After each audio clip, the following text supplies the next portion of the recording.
Hello, everyone. Yes, can you believe? 2 in a row. Come on, what are we doing today? Shallow focus.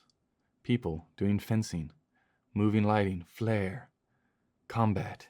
Oh no, this is dangerous. Feel the force. Neo. Raw.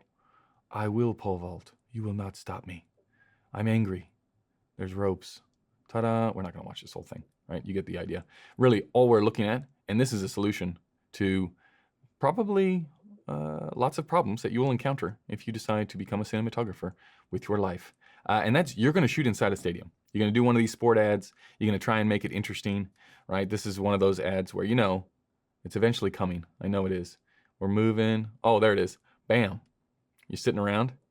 You're like, man, we've been shooting in a lot of stadiums. We're shooting all these athletes. They're coming, they're going, they're moving. Is there anything we can do to, jazz it up a little bit? That's the director asking you. Like, can we do a top-down shot, or is there anything that you want to try? That's when you look over to the first AC, the grip department. You're like, can we roll? Can we do a roll? And you get and you go, it'd be good is if we did a roll, just to keep the energy going, right? Roll. Can we move some lights as well? Yeah, we can. Okay, well, let's do the roll at every location. That way, if we like it in the edit, there it is. Whoa.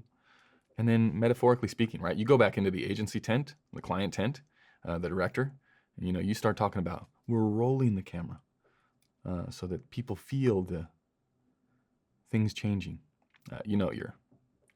Who's going to say no to that, right? You're winning. This is a beautifully shot ad, right? I really like all the stuff in here, nicely balanced. Kudos to whoever did this one. But what we are going to talk about is the nice easy fix here of how do you make stadium lighting look good. Yeah, what's the idea? And you can see it best in this shot, right? It's probably, it's probably this shot. Okay, you're in some big giant empty stadium, right? These people are training hard. They're gonna win the gold. Go team. What do you see here? What's the first thing that jumps out? It should be backlight, right? In these stadiums, they have horrendous lighting. But normally you can control sections of the stadium. So if you're in a circle like this, that's a horrible circle. Let's get a little bit closer, right? They say that Leonardo da Vinci could draw a perfect circle, and he was a great artist. I give you the perfect circle. Now, we're running over here, right? Here's our little lady. She's running this way. She's going up the stairs. Camera's going to be over here, pointing. Now, you turn on these lights over here. And everything else, you turn off. All this stuff, off, all around, off, everywhere. That's how you end up with this, these lines in the background, right? This edge on her. That is how you do the big stadium thing. Then maybe you fill from the ground, right? But it's not like you're bringing in, this isn't like a 9K up here just shooting this way, right? You can do it with the stadium lights sometimes. You get in a stadium that doesn't have the world's greatest lighting, well, maybe, and depending on the size of the space that you have to do, you could do this with film lighting. It just is quite a big setup. But if you're going for like the default, where's the next one? Where's him in the stadium? Like this one. Ta-da! This is what you do. Everything that is out of shot, you turn off. Everything back here, everything over here, you turn off, right? This is our perfect circle. Here's our man running down. Here's our camera looking this way. On.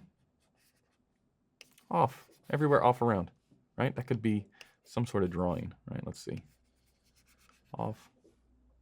It doesn't really work as a symbol, but you get what I'm saying, right? So you fill from the ground, you backlight with the actual stadium lights, and then you get the gaffer to bring out the color temperature meter.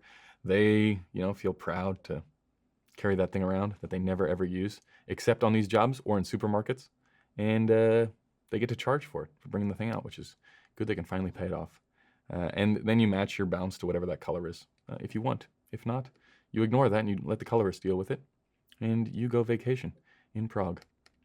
Again, same thing here. It's like, well, let's put lights in the background to make it interesting. If you just have flat black, that's boring. Don't do that. Don't do it. As much depth as you can. Here it is again. Ta-da!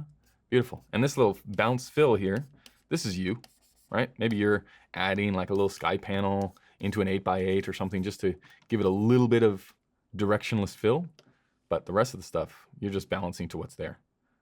You almost treat these lights as like a daytime exterior, where you set the level to the lights first, and then you bring in the fill accordingly. And you can see it here. This is good stuff here in this early bit.